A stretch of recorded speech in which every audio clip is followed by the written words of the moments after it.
Bismillahirrahmanirrahim. Assalamualaikum warahmatullahi wabarakatuh. Apa kabar anak-anak? Bertemu lagi dengan Pak Dewe di sini. Kali ini kita akan membahas materi gerak pada hewan dan tumbuhan.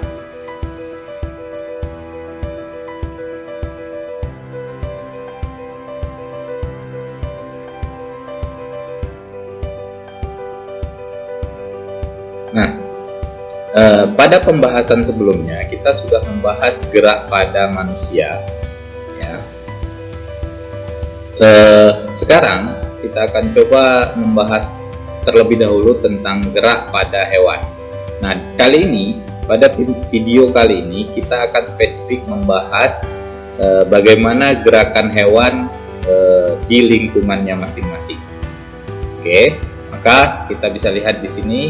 Kita akan coba bahas tentang gerak hewan di air, gerak hewan di darat, dan gerak hewan di udara.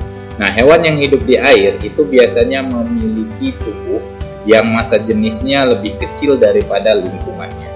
Tujuannya agar tubuhnya itu tidak berada di dasar perairan, tetapi melayang-layang di perairan tersebut sehingga memudahkan untuk bergerak. Ditambah lagi dengan bentuk tubuhnya yang mirip torpedo seperti torpedo atau streamline, ini memberikan kelincahan pada ikan, ya, pada hewan yang hidup di air untuk bergerak. Kemudian ikan bisa menghasilkan gaya dorong ke depan, itu memanfaatkan gerakan lateral pada tubuhnya serta sirip yang berada pada ekornya. Dan ikan juga memiliki gelembung renang yang dapat mengeluarkan gas berupa oksigen.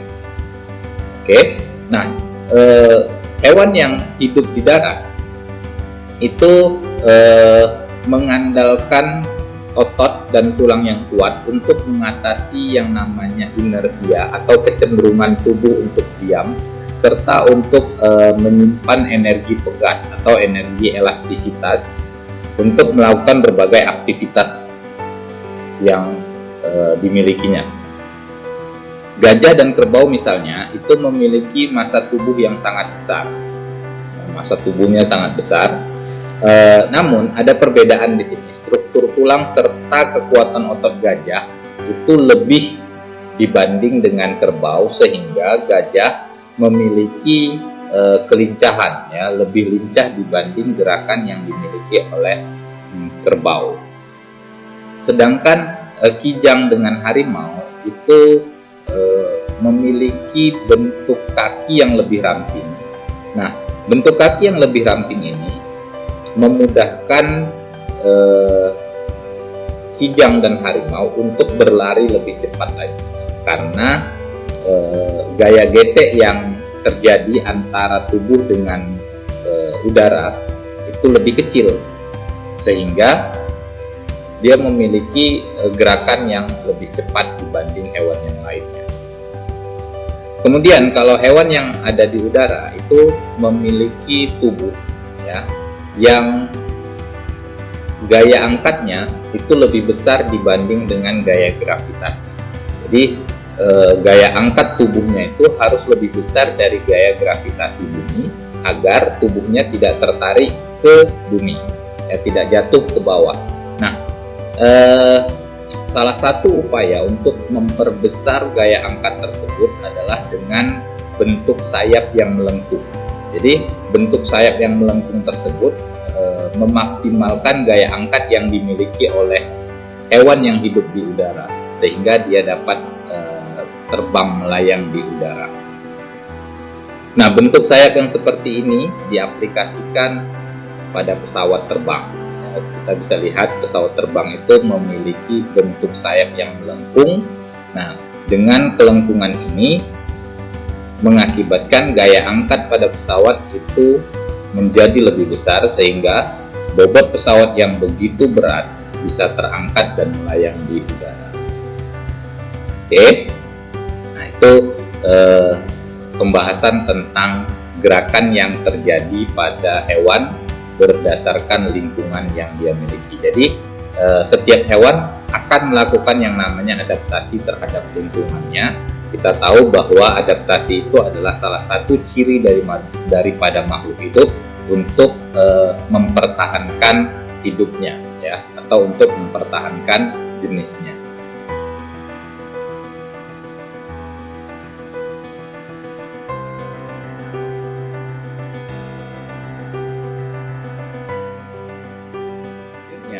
Yaitu tentang gerak pada tumbuhan. Ada 3 macam gerak pada tumbuhan, ya. Yang pertama ada namanya gerak esionom, kemudian ada gerak higroskopis, dan ada gerak endonom, ya. Yang pertama ada endonom, kemudian ada higroskopis, dan ada esionom. Nah, dikatakan gerak endonom karena rangsangannya itu berasal dari dalam tubuhnya, ya, atau dari dalam sel yang dimiliki oleh tumbuhan tersebut. Kemudian gerak higroskopis itu disebabkan karena adanya perbedaan kadar air yang dimiliki oleh tumbuhan tersebut atau sel yang membangun tubuh tumbuhan tersebut. Ya, misalnya buah polong-polongan seperti petai kita katakan. Ketika buah polong-polongan sudah tua, maka terjadi perbedaan kadar air yang dimiliki. Ya, jadi kadar air yang tidak merata di dalam selnya itu mengakibatkan terjadinya pengerutan. Nah, akibat dari pengerutan bagian tubuhnya tersebut, maka buah polong-polongan itu akan terbuka. Nah, membukanya buah polong-polongan itu disebut dengan gerak higroskopis, ya, karena perbedaan kadar air yang dimiliki. Kemudian yang ketiga adalah gerak esionom, ya. Ini gerakan yang terjadi karena adanya rangsangan dari luar, dari lingkungan yang diterima oleh tumbuhan tersebut.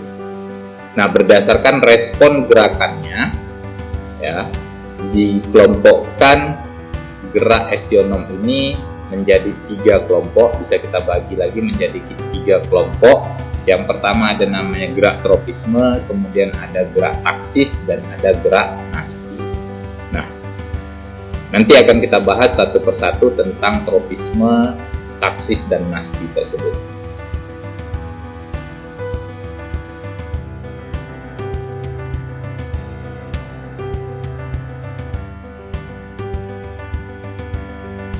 Nah, oke.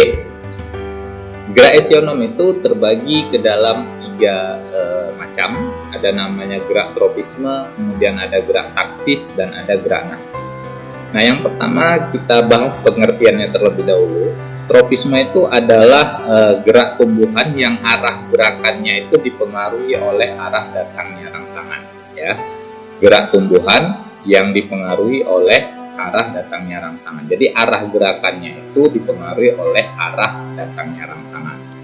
Kemudian gerak taksis, ya, itu adalah gerak berpindah tempat bagian tumbuhan atau seluruh bagian tumbuhan yang mana arah gerakannya itu dipengaruhi oleh arah datangnya rangsangan.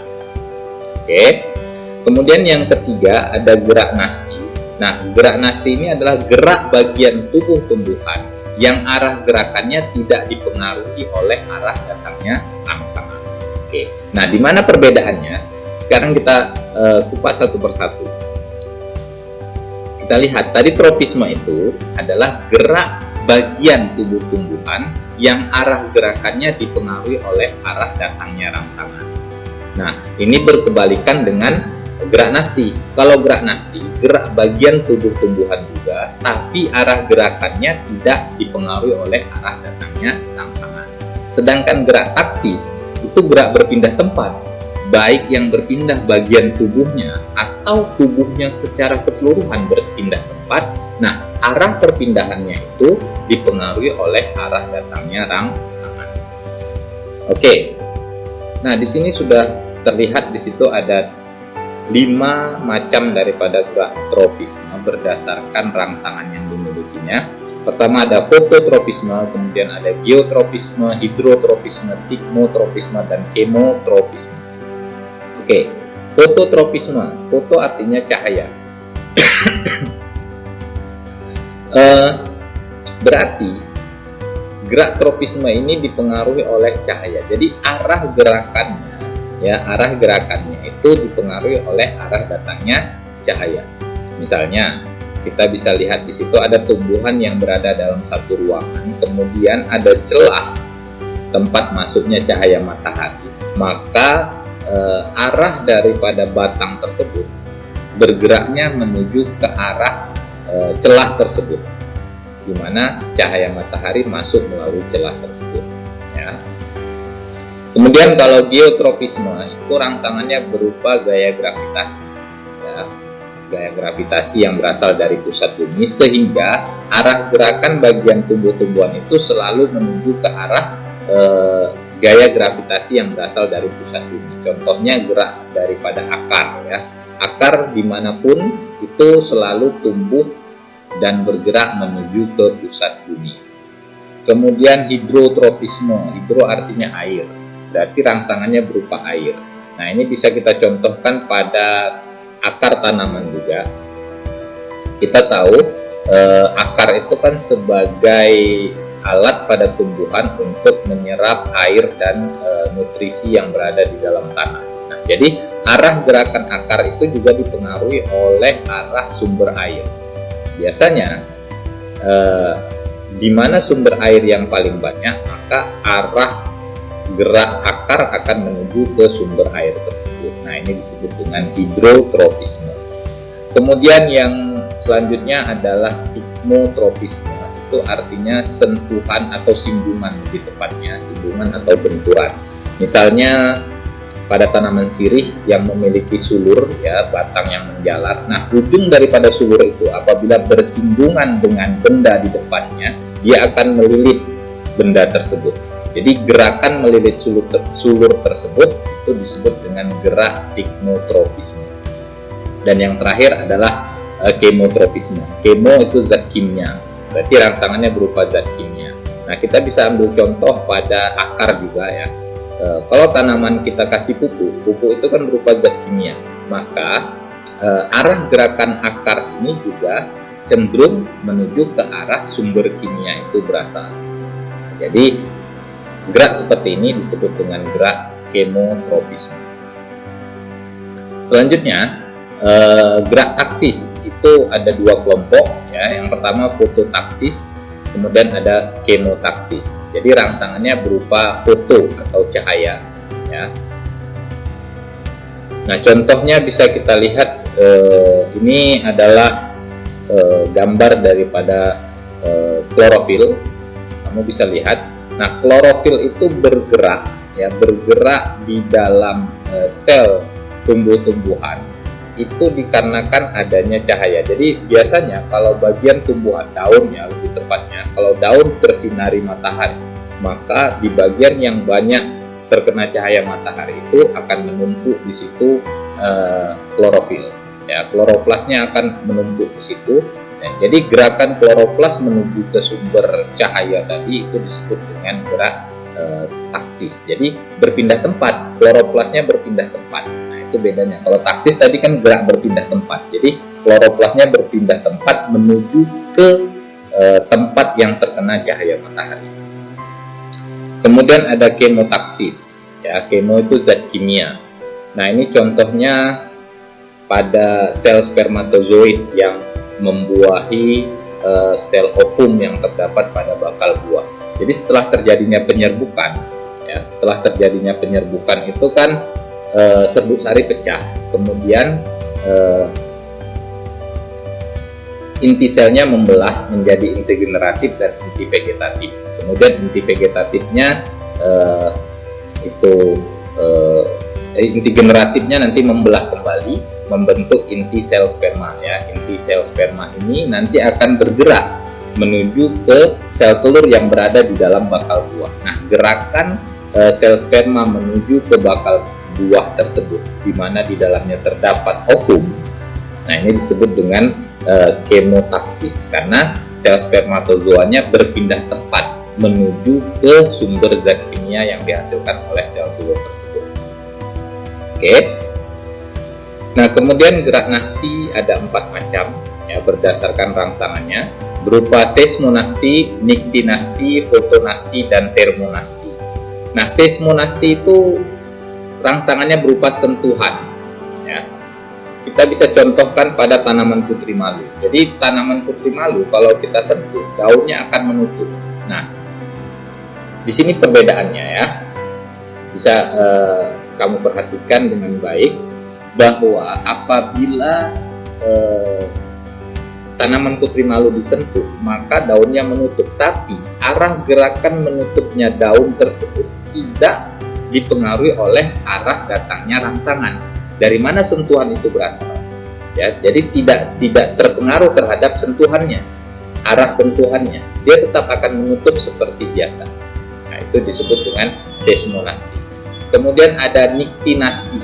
Nah, niktinasti ini keadaan gelap, ya, keadaan gelap di mana daun biasanya akan menutup pada malam hari.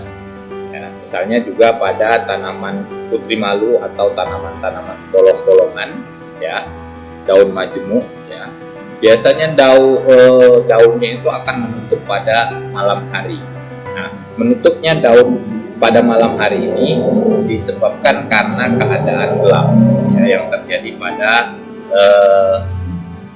kondisi lingkungan. Jadi menutup ya, daun-daunnya itu menutup ya pada malam hari. Nah, ini disebut dengan niktinasti. Kemudian ada fotonasti. Nah, foto itu artinya cahaya. Jadi rangsangannya berupa cahaya. Nah, misalnya bunga pukul 4 ya, pada sore hari ini biasanya mekar sekitar jam 4. Jadi mekarnya bunga pukul 4 ini disebabkan karena cahaya matahari ya, tapi arah mekarnya tidak menuju ke arah sumber cahaya itu berasal. Lalu kemudian yang terakhir ada termonasti ya, ini suhu ya, termo itu suhu, jadi rangsangannya berupa suhu.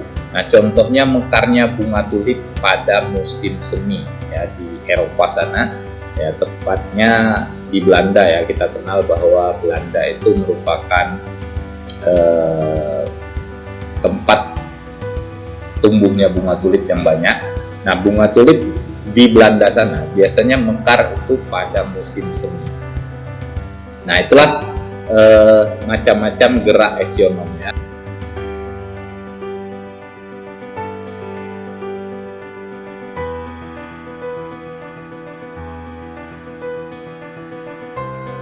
Nah, Bapak rasa itu saja penjelasan untuk kali ini. Kita bertemu di video pembelajaran berikutnya. Sekian dan terima kasih. Billahi taufik wal hidayah. Assalamualaikum warahmatullahi wabarakatuh.